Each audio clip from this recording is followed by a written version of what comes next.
de los seres humanos y dice que los seres humanos actuamos como un virus en el planeta. Porque depredamos, porque cuando algo está depredado, un territorio, un campo, por ejemplo, con un cierto tipo de cultivo que no son sustentables, nos vamos a otro y así seguimos. Me pareció interesante esta cuestión de pensarnos como depredadores y como un virus en el planeta, porque lo cierto es que somos responsables de que cada vez se produzcan más desastres a nivel ecológico. Yo no sé cuál de las teorías respecto a la pandemia es la acertada, no tengo idea y ni siquiera una opinión definida al respecto. Pero de lo que sí estoy persuadido es que no es una casualidad. Me parece que tanto sea una u otra hipótesis, la pandemia no está divorciada de la forma en cómo nos paramos en el planeta, en cómo nos pensamos a nosotros mismos y cómo pensamos al planeta. La verdad que lo estamos haciendo pelota, lo estamos depredando. Y yo tengo 3 sobrinas que trabajan en el ámbito de la salud. Una nutricionista, una psicóloga y una fonoaudióloga. Curiosamente, ellas jóvenes me hicieron pensar bastante respecto a estos temas. Cuidan su alimentación, tratan de evitar los alimentos ultraprocesados, tienen una opinión definida respecto del medio ambiente. Y creo que como vamos a hablar, entre otras cuestiones, vamos a mencionar a Darwin, con el tema de la evolución de las especies, corremos el riesgo justamente de pensar en especies inferiores. Creo que como agentes de salud vamos a través de los tiempos que vienen, a presenciar enfermedades nuevas, enfermedades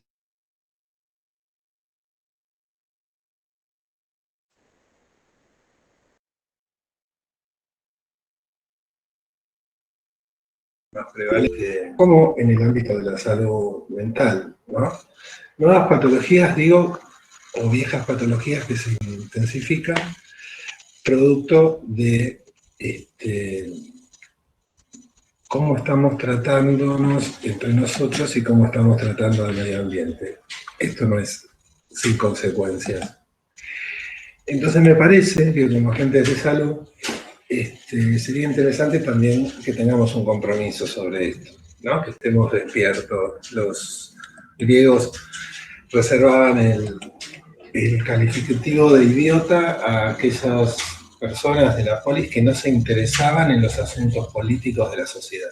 Cuando digo políticos no me refiero a partidarios, digo políticos de la sociedad.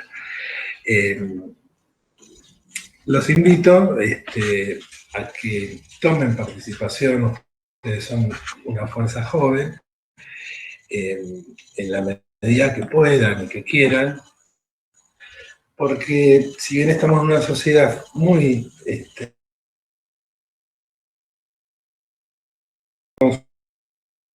consumidores, tenemos un gran poder en eso, en algunos aspectos. Y después si militamos en alguna causa referida a la salud del planeta y a la salud social, tanto mejor. Bueno, esto era un comentario como para hablar de algo antes de la clase. ¿Sí? Yo creo que ya, no sé cuándo empezamos con estás, Claudia, ¿no? Por ahí. Acá estoy. No sé. Hola, ¿qué tal? Somos 55, no sé cuándo empezar la clase. Sí, no, me parece ¿Esperamos un bien, poquito? o sea, seguramente van a seguir entrando todo el tiempo porque hay gente que entra más tarde y yo me olvidé de hacer el pedido de que tarden y a algunos a veces se les corta internet, pero me parece bien arrancar, María. Bueno, perfecto. Hoy cambié de lugar, estoy en el living de casa porque descubrí que tengo mejor señal, así que la idea sería, la expectativa es que no se corte y que no tengamos problemas como la vez pasada. Si llega...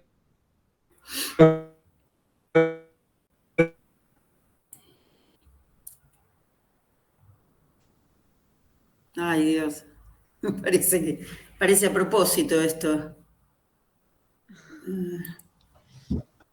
Bueno, ustedes me avisan, no sé, Dari, de recién acercarme más.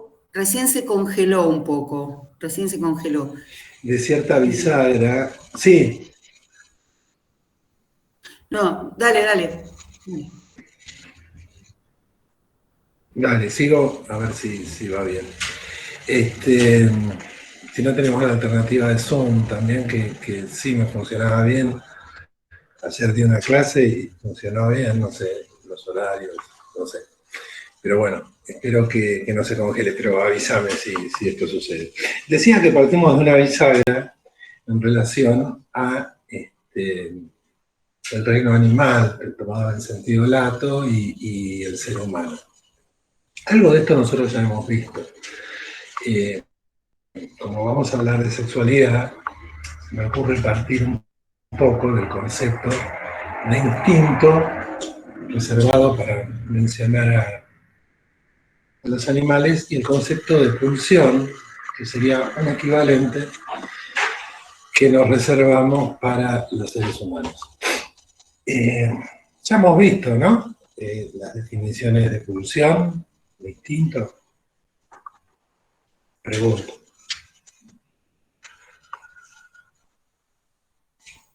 Me parece que, no sé si cuando dieron aparato psíquico se vio pulsión, me parece que no. O sea, vimos la idea, pero O, capaz que o no la definimos bien. puntualmente. ¿No? Bueno. O sea, yo recuerdo que el tema se vio, pero capaz que no está la Bueno. definición exacta. Bueno, hago un repaso o hablo un poco de esto para entrar en el tema de la sexualidad humana. ¿Sí? Freud reserva el término instinto para los animales, más allá de que ustedes pueden encontrar en la traducción, en una de las traducciones que es de López Ballesteros, el término instinto, pero en realidad hacemos una distinción entre instinto y pulsión. Instinto relacionado a la sexualidad de los animales tendría que ver en principio con cierta fijeza, ¿no? Digamos, que al macho de una especie le corresponde necesariamente la hembra de la misma especie, ¿sí? Y no vamos a encontrar, lo que luego vamos a hablar en la clase, las problemáticas de género en los animales, al menos hasta donde lo sabemos hoy. Y la pulsión, que está relacionada justamente con lo sexual, es un término que la definición técnica sería aquello lindante entre lo psíquico y lo somático, ¿no? Ahí estaría ubicada la pulsión. Y la pulsión y las zonas erógenas, ¿no? Refieren tanto la pulsión al deseo y a la sexualidad y a las zonas de placer, que en el ser humano son variables, no tienen esa fijeza del instinto, y que son moldeadas ya por nuestro ingreso a la cultura. El paradigma que utiliza Freud para comenzar un poco a hablar de eso, entre otras cuestiones que menciona, es la cuestión del amamantamiento, ¿sí? Porque él sostiene que no se trata de un hecho solamente referido a la alimentación, Digamos, realmente una madre, cuando da el pecho, está acariciando a su hijo, lo está mirando,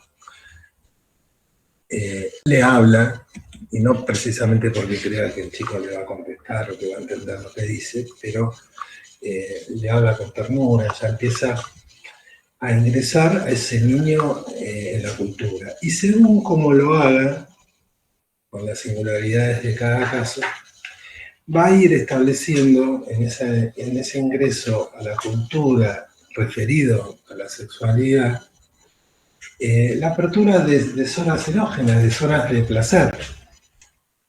El amamantamiento se juega la cuestión de la oralidad, ¿no es cierto?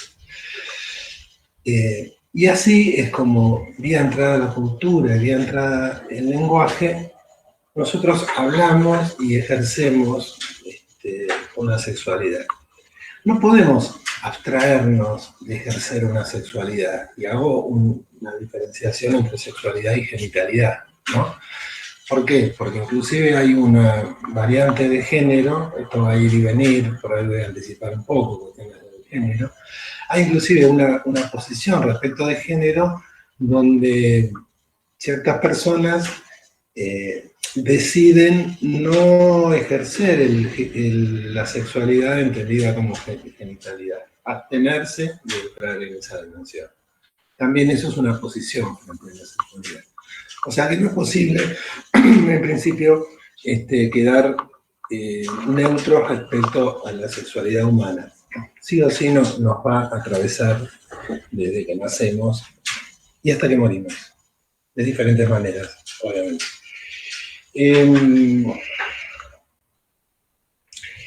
Uno de los textos que le voy a pasar respecto a este tema tiene como título La sexualidad y una pregunta.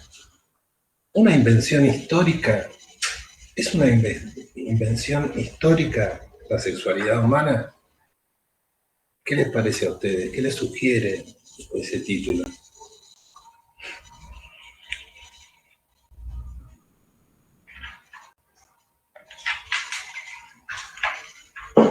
Sí, pónganle onda, participen. Diría que Capaz está que- vinculado con la cultura, tal vez. Al hablar de historia, tiene que ver con lo que el ser humano en su evolución va construyendo. Se me ocurre a mí, ¿no? Capaz no. Exacto. El ser humano en su historia, justamente, va construyendo, para utilizar tu término, las distintas formas de sexualidad, las distintas identidades de sexualidad, a través de distintas épocas. Foucault, que es un apasionado de buscar en muchos temas la relación no ingenua respecto de varios tópicos en relación al poder, habla que en la sexualidad también se juegan cuestiones ligadas al poder. Por ejemplo, digamos, capitalismo fordista, había un deslizamiento de sentido en relación a que mujer era igual a madre. O sea, una mujer se realizaba plenamente cuando era madre, ¿no? Esta concepción no era sin relación con el funcionamiento y con las condiciones necesarias de funcionamiento que necesitaba ese sistema económico-social que era el capitalismo fordista, que reservaba a la mujer al ámbito del hogar, al hombre al ámbito público y al Estado como benefactor haciéndose cargo de la salud y la educación. Interesante el capitalismo fordista porque Ford pensaba, al fabricar los autos, en vendérselos a los propios trabajadores. Distinto es ahora en lo que se denomina el toyotismo, cómo se ensambla un auto en los países de mano de obra más barata y no interesa en realidad que los trabajadores consuman ese producto. Más cerca del neoliberalismo. Pero me estoy tangencializando, me estoy yendo del tema. Hablaba del ejemplo de cómo en un determinado momento de la sociedad, y esto es inherente a la sexualidad, hay un desplazamiento de sentido donde mujer es igual a madre. O sea, una mujer que no fuese madre, desde el punto de vista de ese momento de la sociedad, no estaría plenamente realizada. Ahora, cuando hablamos de invención histórica, no estamos negando que hay una base biológica respecto de la sexualidad humana, ¿sí?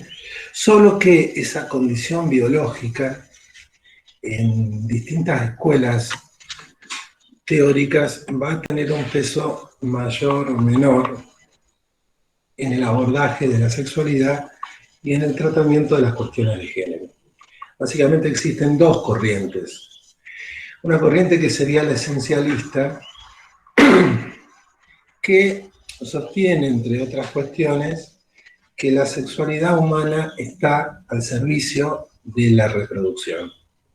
Fíjense que se acerca bastante más a lo biológico, ¿no? Inclusive a cierta fijeza que podemos encontrar en el instinto, como me refería a los animales. Básicamente esto, ¿no? Que la sexualidad humana está y se ejerce en función de la reproducción humana, ¿sí? De la reproducción. Dentro de esta línea esencialista hay distintas instituciones y distintas lecturas de autores que la avalan. Si pensamos en instituciones, ¿cuál se les ocurre que podría ser alguna de esas instituciones? La iglesia son las religiones. La iglesia. La iglesia, las religiones, está muy bien, ¿no? En un mundo donde estaba gobernado por la iglesia como factor de poder mucho más fuerte que hoy, aunque hoy sigue siéndolo, se pensaba la sexualidad al fin único de la reproducción. Y como vos mencionaste, en algunas religiones esto llega a niveles extremos, ¿no? A tener relaciones sexuales, sábana de por medio, con un agujerito para que el pene pueda ingresar en la vagina. Hasta esto se llega, ¿no? A negar cierta cuestión en relación al placer como placer mismo. Bien, la institución de la iglesia ha sido una de las patas de esta que apoyaron y que apoyan, ¿no? Porque tanto en la cuestión de la sexualidad como en la cuestión de género son actores protagonistas a la hora de hacer fuerza y tomar posición respecto de una ley nueva, ¿no? De estas legislaciones que afortunadamente se están dando en relación al matrimonio igualitario, a la interrupción voluntaria de la gestación. Vamos a hablar de eso. ¿Qué otra institución o qué otros autores les parece que los podemos poner dentro de esta visión esencialista?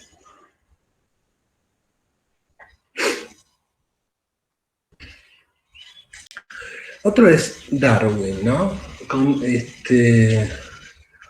Darwin se hace una manipulación, un efecto de lectura muy, muy particular, y creo que no le hace honor a la obra de Darwin. Creo que se la tergiversa, y en el sentido del esencialismo, con este concepto de la evolución de las especies y la reproducción, también se lo ubica dentro de la visión esencialista. Es una tergiversación, en realidad, de su trabajo. No es la única tergiversación. También existe el darwinismo social. que pregona que el éxito en los seres humanos tiene que ver justamente con la supervivencia del más apto. Es una idea que frecuentemente aparece en las publicidades de la televisión, ¿no? Esta cuestión de la meritocracia, por ejemplo. En realidad funcionaría muy bien la evolución y el éxito del más apto si partiésemos de condiciones igualitarias de posibilidad, cosa que en la sociedad actual no está. Entonces, esa lectura de darwinismo social justifica determinadas injusticias sociales en base al concepto de meritocracia. Nuevamente me estoy tangencializando, voy y vuelvo al tema. La Iglesia, Darwin, una lectura también, un efecto de lectura también equivocada respecto de Freud, lo van a haber ubicado dentro de la visión esencialista, cuando en realidad Freud se ubica claramente dentro de la otra gran escuela que vamos a ver, o gran conglomerado de marcos teóricos que se llama constructivismo o constructivismo social, o constructivismo antropológico, tiene varios nombres. ¿Por qué digo que Freud no corresponde al esencialismo y corresponde al constructivismo social? La Organización Mundial de la Salud despatologiza la homosexualidad, creo que en la década del 70, ¿no? No sé si es 1970 justo, pero es en la década del 70. Freud en la década del 30 ya despatologiza la sexualidad. Hay una carta conocida, que ustedes si googlean la pueden encontrar, que es una carta así se llama, de la madre de un joven homosexual dirigida a Freud. Que esta mujer lo que le pide a Freud es que lo trate a su hijo de la enfermedad de la homosexualidad. Y Freud se rehúsa a eso, diciéndole que la homosexualidad no es ninguna ventaja ni ninguna desventaja, pero no comporta ningún tipo de patología ni de enfermedad. Que si ella considera que su hijo padece una neurosis, va a estar muy gustoso en atenderlo. Pero en lo que tiene que ver con su elección sexual, no es motivo de ningún tratamiento. Y aclara además que grandes hombres, grandes personajes de la humanidad han sido homosexuales. O sea, lo que la OMS realiza en un momento, Freud lo realiza 40 y pico de años antes. Entonces, en esto, en el concepto que él maneja de pulsión y todo, por eso lo ubicamos dentro de la escuela del constructivismo social. ¿Y qué sostiene el constructivismo social? Básicamente, justamente esto, que la sexualidad es un constructo. Está dentro del constructivismo social, hay diversos autores, diversas corrientes, podemos mencionar a Foucault. Foucault tiene 3 tomos con nombres diferentes, pero que como obra totalizada se llama Historia de la Sexualidad, que bueno, que si algún día pueden tener un acercamiento a la lectura, es realmente imperdible, porque justamente habla de la historia de la sexualidad y de las vicisitudes de la misma a través de los tiempos. De los tiempos y de los lugares, porque de paso decimos que entre Occidente y Oriente hay también una diferencia. En la medida de que se multiplican los discursos sobre la sexualidad, y esta es una idea de Foucault. Foucault dice que es falsa la apariencia de que la sexualidad o que los discursos de la sexualidad se reprimen. En realidad lo que él sostiene es que hay una proliferación de los discursos de la sexualidad, que según él también está al servicio, ¿no? de cierta cuestión de control y de poder, pero no vamos a entrar en eso. Y Y en esa proliferación del discurso de la sexualidad, que la podemos ver, ¿no? Que la hemos palpado los que tenemos un poco más de años, aparece en Occidente una ciencia que se dedica a ello, ¿sí? Aparece entonces la figura del sexólogo, por ejemplo. Una pregunta. Occidente hace un... Sí. ¿Qué significa discurso de la sexualidad? O sea, ¿a qué se refiere? ¿Lo decís por algo que yo dije o por un término que vos por eso de ubicás recién. en otro? En realidad, nosotros somos hablados por el lenguaje. Quiero decir, el lenguaje está desarrollado cuando nosotros arribamos al mundo. Nos espera un nombre, ya sería el primer grano de arena del lenguaje, y nos esperan conceptos, definiciones, que son también epocales, respecto de un sinnúmero de cuestiones, y una de ellas es la sexualidad. Lo curioso es que esas definiciones en su época están totalmente naturalizadas. Son normales, y normales me refiero de norma, lo que está normado.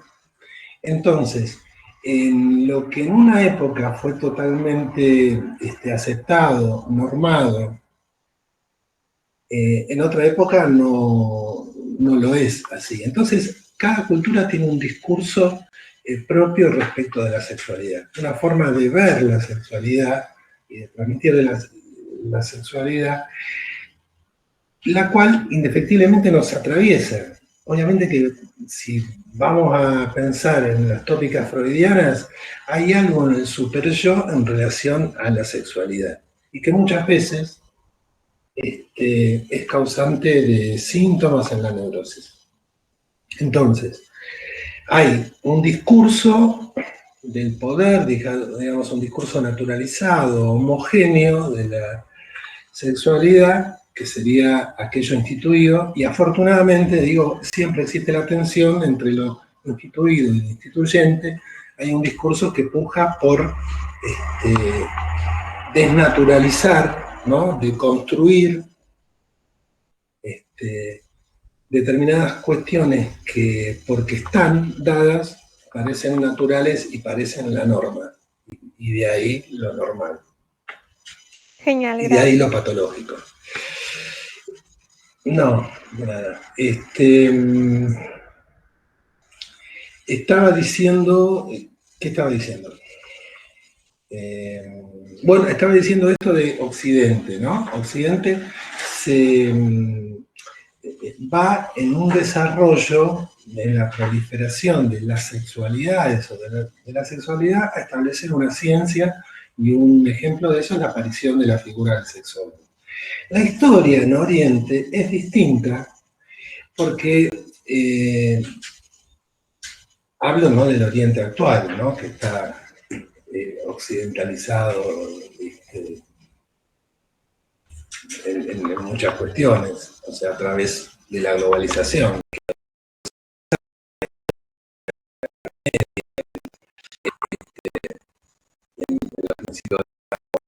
En ciertos sectores tradicionales, Oriente lo que hace es algo distinto con la sexualidad.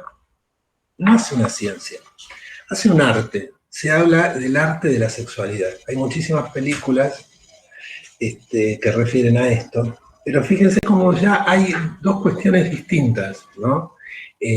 Como decía recién en relación a la pregunta de la compañera, hay dos discursos distintos desde el surgimiento de la cultura oriental y la occidental, que derivan en un arte de la sexualidad. Se me ocurre ahora el libro de las posiciones, ¿cómo se dice? Me olvidé. Ayúdenme. Kama Sutra. Kama Sutra.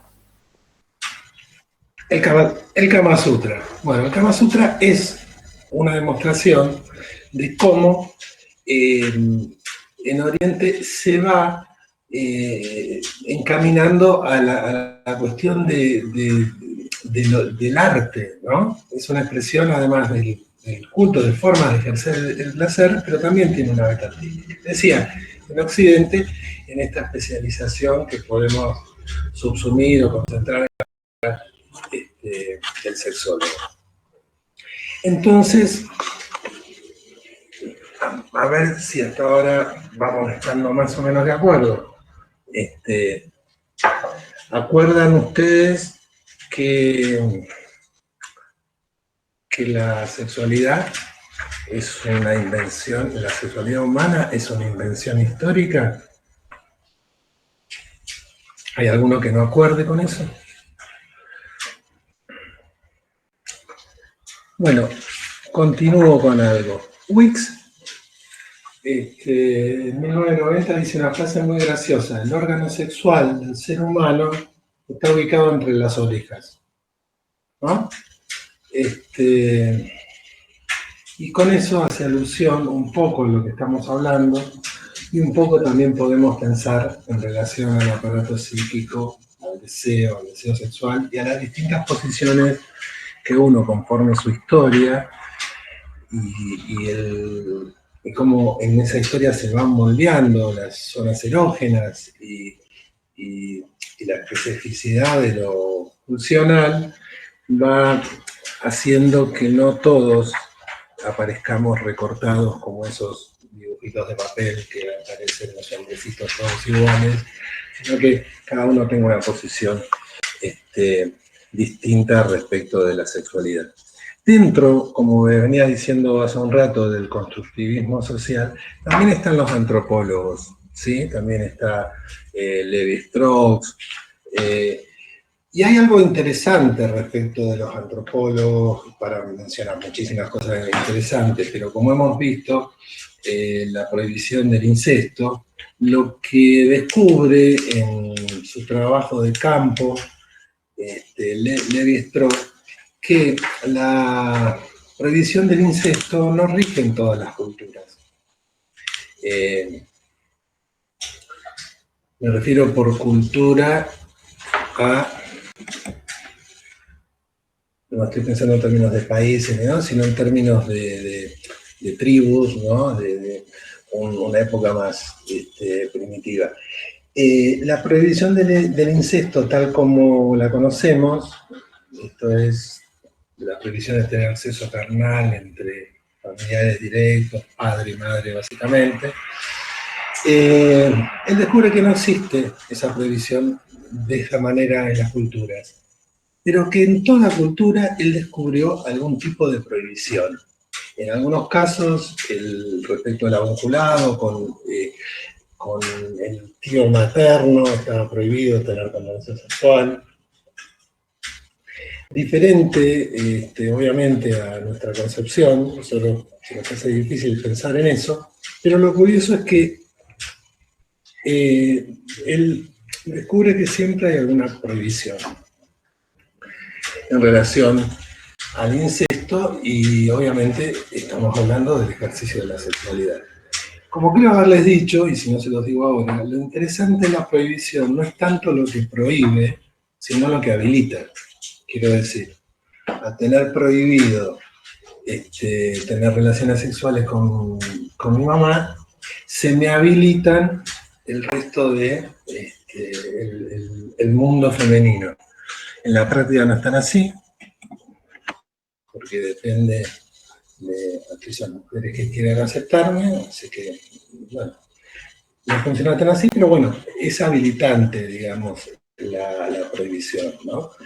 No se puede experimentar, no se puede transgredir si no existe un perímetro para experimentar y ir por fuera de ese perímetro, y no se puede transgredir sin la existencia de una ley que limite. Entonces tenemos, dentro del constructivismo social, que apoya este concepto de que la sexualidad es una invención histórica, la antropología social, el psicoanálisis la obra de Foucault, y bueno, y tendrán más autores que lo vean en el libro, pero me parece que estos tres son populares, ¿no? Y además dan cuenta de forma muy clara de lo que puede ser la posición constructivista. Bueno, estas son algunas de las particularidades de la sexualidad humana, que entonces debe pensarse en forma singular y debe respetarse de esa manera. Quiero decir, yo he presenciado algunas escenas en un hospital donde una persona que tiene una posición de género distinta a la de cisgénero, que sería esta cuestión de la heterosexualidad, es objeto de burla, fue objeto de burla de profesionales, digamos. Esto no es propio de nosotros como agentes de salud. Entonces, si bien algo nos puede llamar la atención, y esto es perfectamente normal que pueda pasar y todo, y que después podemos hacer comentarios con algún colega y todo, existe realmente el respeto, y debe existir por esa singularidad. Pero eso no es una cuestión de respeto, sino es una cuestión que está legislada, digamos, a partir de, no recuerdo el año, creo que desde el 2012, la primera ley, sí, 2012, ¿no? La Ley Nacional del 16743, el número de identidad de género, ¿no? Donde se reconoce la identidad de género. Acá ya entramos un poquito en la cuestión del género. ¿Qué es género? ¿No? Género, así dicho, está vinculado más, como aparece en los documentos, género masculino, género femenino, pensado en una forma binaria, en hombre y mujer, pero aparece el concepto de identidad de género, que refiere a cómo cada uno de nosotros nos percibimos y nos posicionamos en relación a nuestra sexualidad, ¿sí? Tiene que ver con una percepción personal en relación a nuestra sexualidad. O sea, que es una vivencia interior y es una vivencia individual, ¿no? Que se construye y que puede o no coincidir con los atributos, los caracteres biológicos respecto de la sexualidad. Esto, al legislarse, viene aparejado con la posibilidad, no con la obligación, sino con la posibilidad de que existan intervenciones quirúrgicas, demás prácticas normadas respecto de hormonal y todo, para que las personas puedan acceder a ellas. No, en el caso de los menores, tiene que haber, no solo es condición suficiente la cuestión de la patria potestad, sino que también tiene que haber hoy por hoy un representante legal para intervenir en estas cuestiones que ya implican determinadas intervenciones quirúrgicas o intervenciones que marcan un tratamiento con el cuerpo biológico. Además de esta ley, cuando pensamos en sexualidad, me parece que no es un dato menor la ley sancionada respecto de la despenalización del aborto con esta cuestión de la posibilidad legal de la interrupción del embarazo. Y aquí nuevamente vemos como la cultura tiene un protagonismo esencial respecto de nuestra subjetividad, respecto de lo que hablamos que era el superyo. Hay algo que clínicamente se da, o se daba bastante a menudo, creo que las dos cosas corresponden, que es que una adolescente quedaba embarazada, se practicaba un aborto, y en relación a que el contexto, a su contexto, fuese religioso, fuese la sociedad, ¿no?, que condena esa práctica, se generaba un sentimiento de culpa y una fantasía de esterilidad, como castigo, ¿no?, en los casos de los creyentes como castigo divino, en el caso de la sociedad como castigo, una fantasía de esterilidad. Y cómo derribar o cómo darse cuenta si se es estéril o no es estéril, si esto es real o no, volviéndose a embarazar. Y esto es algo que muchas veces pasaba en la clínica, y que la sanción de una ley también alcanza a efectos subjetivos, porque no es lo mismo una práctica que esté designada como delito que una práctica que esté apoyada por la ley, ¿no?, que le da cierta legitimidad dentro de lo social. Así que tiene implicancias psicológicas el hecho de que se sancione una ley como esta.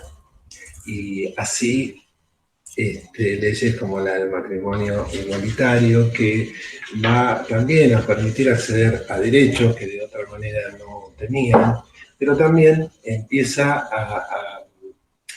la fuerza de lo instituyente empieza a erosionar lo instituido, y esto en algún momento va a ser lo normado, la normalidad, y no nos va a causar tanto asombro, más obviamente a las personas que tenemos más años, en términos generales, que a los jóvenes que lo toman con mayor naturalidad. Pero tampoco le digamos que la división es tan tajante. Una consulta. Sí. En esta temática también entraría, por ejemplo, la de alquiler de vientres. Porque el otro día estaban hablando de eso, como que no está penalizado, pero tampoco está como legalizado, por así decirlo. O sea, está como en ese limbo, y eso. Está muy bien la pregunta. El avance de la ciencia lo que abre es posibilidades en relación a que se produzcan distintas prácticas, como por ejemplo el alquiler de vientres y a la inseminación artificial. Y claro que está relacionado y que es un tema que nos incumbe a los psicólogos como salud mental, ¿no? Porque entiendo que hay que hacer un trabajo, que hay dispositivos, ¿no? No que regulan, no conozco las regulaciones, y en cada país me parece que hay que son distintas, como ocurre, como vimos con la eutanasia, el suicidio asistido, que en determinados países sí está aceptado, en el nuestro no. La ciencia permanentemente produce la necesidad de que la ley vaya acompañando, produciendo normas, y que la sociedad vaya repensando algunas cuestiones, porque aporta posibilidades que antes no había, como por ejemplo el alquiler de vientres, la inseminación artificial, muchas variantes de eso. No sé si contesto bien tu pregunta, me parece que no del todo. No, es como parte de mi pregunta, venía por el hecho de que la visión de la sexualidad de una manera para procrear, y ya no se ve eso, porque ya hay veces que ni siquiera para procrear se necesita la sexualidad, porque va más allá del ser humano. Capaz que yo lo veía por eso, pero no más. Afortunadamente todavía hoy se necesita para procrear de la sexualidad. Creo que vos te referís al acto genital clásico, ¿no? Pero, digamos, la sexualidad, en términos amplios, tiene que ver con dos corrientes, la corriente erótica, la corriente tierna, ¿no? Entonces, en el acto de ofrecer un vientre para alojar una vida que luego va a ser un hijo de otras personas, se juega también algo de la posición sexual de esa persona y de las creencias de esa persona. Y fíjense cómo esto afecta a la sexualidad en la medida que cada uno se posicione, porque digamos, psicológicamente no es tan fácil procesar, elaborar las sucesivas alternativas que tiene, por ejemplo, el ambiente de subrogado o una adopción, distintas cuestiones.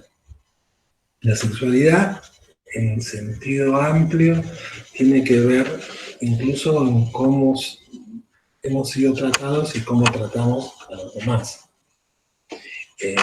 Tiene que ver en relación a lo pulsionar con ciertas zonas que son exacerbadas, fuentes de placer, y que van a ser más proclive a que fumemos, a que estemos como yo comiendo un caramelo,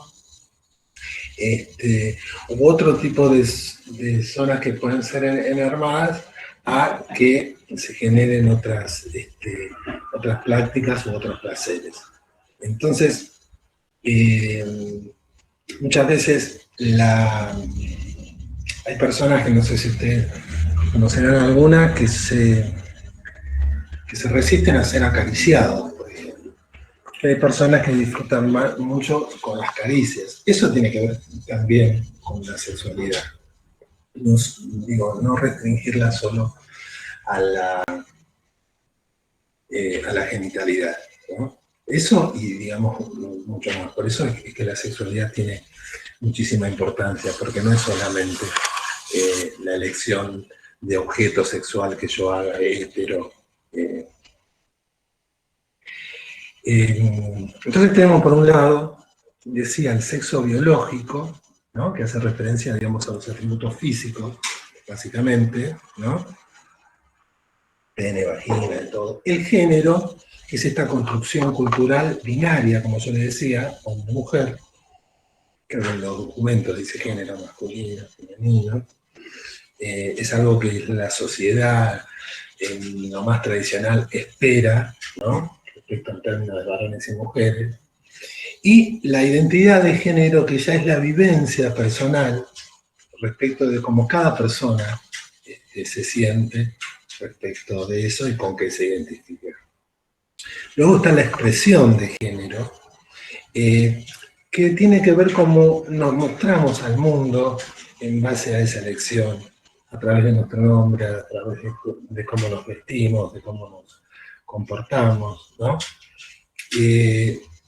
Y finalmente la orientación sexual, que tiene que ver ya con la atracción física, emocional y todo por otra persona. Básicamente, resumiendo, la idea más fuerte de los textos que van a recibir y van a recibir un texto de Juliana Santa Rosa Cobos, que es es una abogada integrante de un movimiento feminista y es directora de Acción Respeto por la Diversidad, y que trabajó en la aplicación del protocolo de género de la Facultad de Psicología, con algunos conceptos de identidad de género como transgénero, transexual, travesti, que no son equivalentes, pero que también van a pasar a ser lo normado, lo instituido, y en lo futuro van a ser también objeto de una tensión con algo nuevo que va a venir respecto a lo instituyente, haciendo puja de eso. Pero básicamente el punto principal que les quiero transmitir es que la sexualidad humana tiene una disrupción con la sexualidad animal en términos de que no existe fijeza. Que esto que denominamos identidad de género en el cómo nos percibimos en cuanto a nuestra identidad sexual y en cuanto a nuestros placeres, en cuanto a nuestra elección de objeto sexual, digamos, es lo más variado y es lo singular que puede ser de cada uno. Y avanza afortunadamente la legislación en líneas en relación a apoyar esto y a respetar esa identidad que años atrás era fuente de discriminación, de represión en el peor sentido del término. Bueno, hasta acá lo que quería referirle respecto de género. ¿Alguna pregunta? ¿Algún comentario?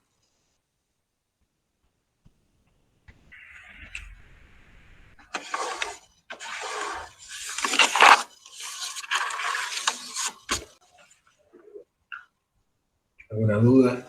¿Alguien piensa diferente?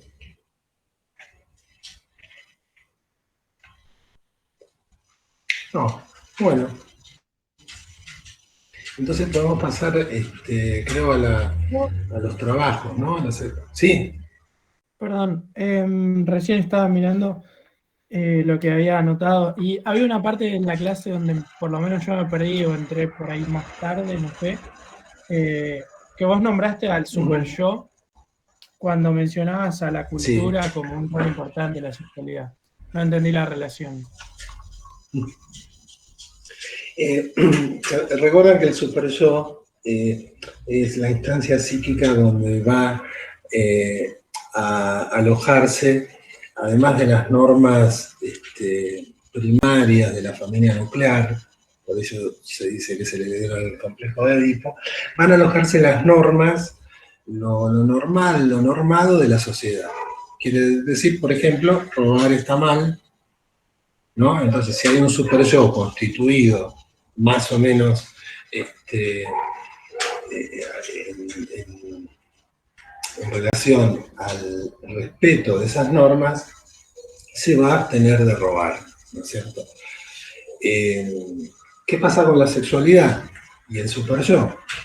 Que en una sociedad, en un contexto que reprime determinada práctica sexual, pensemos años atrás, la homosexualidad, el individuo que tiene esa tendencia social se va a sentir temeroso, se va a sentir culpable, se va a sentir, va a pensar que no va a ser aceptado.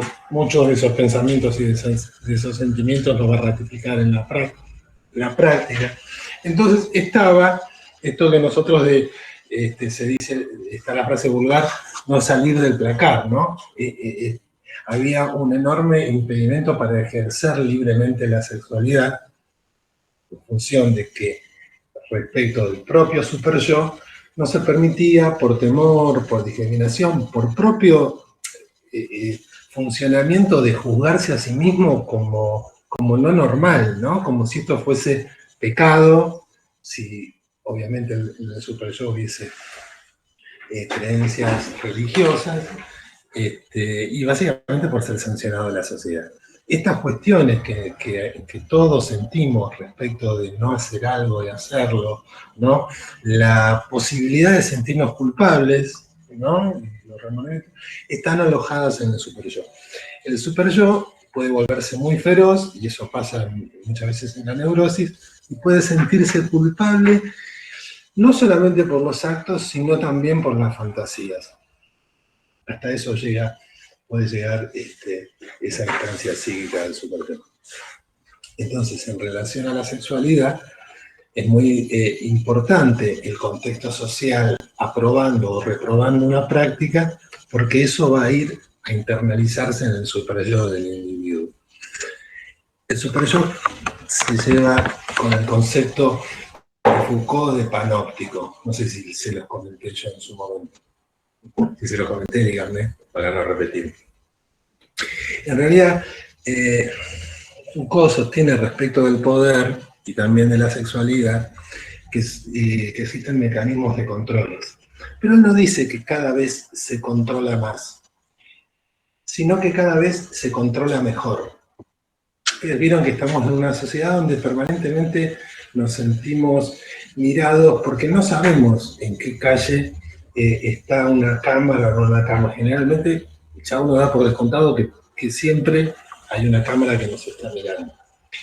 Foucault trabaja en relación a producir una analogía con el superyo, con este concepto de panóptico. ¿El panóptico qué es? Es una torre que había y que hay todavía en algunas cárceles, que está ubicada en el centro de un patio, donde, en elevación, ¿no? Donde están los guardias controlando a los presos para que no hagan nada indebido, para que no se peleen, para que no se pasen drogas. Ahora, hay un señor que se llama Bentham que introduce una variante a ese panóptico. Antes ese panóptico eran simplemente ventanas sin vidrios, agujeros, de donde los guardias controlaban. El panóptico de Bentham produce una modificación. ¿Saben qué hace? Le ponen a esas ventanas que no tenían, que eran solamente agujeros, les pone un vidrio espejado. ¿Qué pasa cuando les ponen vidrio espejado? Si los están mirando, si no les están mirando. No saben si hay 1, 2 o 3 guardias.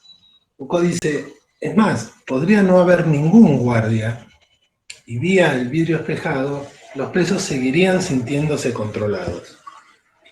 Ese panóptico de Bentham, ese vidrio espejado donde podría no haber nadie y seguir sintiéndonos controlados, es una metáfora de lo que podría ser el superyo.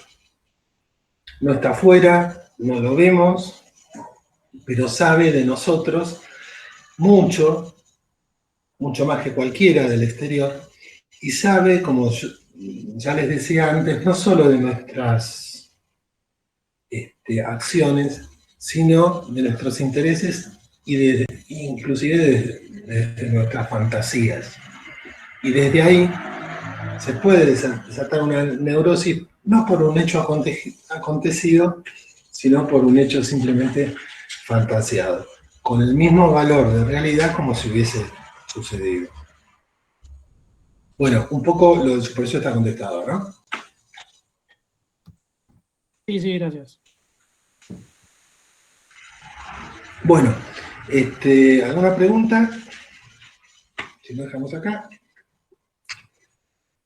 Dejamos acá y pasamos a trabajar los temas que están haciendo. Los temas que están haciendo. No sé cómo lo instrumenta Claudia. No sé si recibí algo. Habíamos hecho grupos de MEC. Habían hecho grupos de MEC y había hablado con ella que nos